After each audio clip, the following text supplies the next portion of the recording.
Okay, so just to give you an idea of what this might look like, so you'll notice that I'm standing quite in front of the light, so the lights aren't lighting me up. I'm not pressed up against the green, I don't need to do that. And actually making a shadow behind me will make it difficult to do the green screen effect.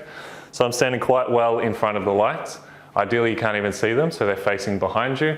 And then I'll show you how to set up the tripod and then how to make a green screen video. Okay, so this is how you set up a green screen video in A9.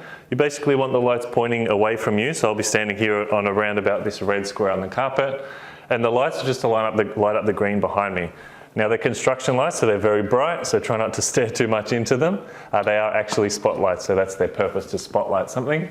And then that'll light up the screen behind me very well. Just keep in mind you want to avoid shadows, so you don't want to be standing in front of the lights because that will make a really deep shadow that will be hard to remove after the fact.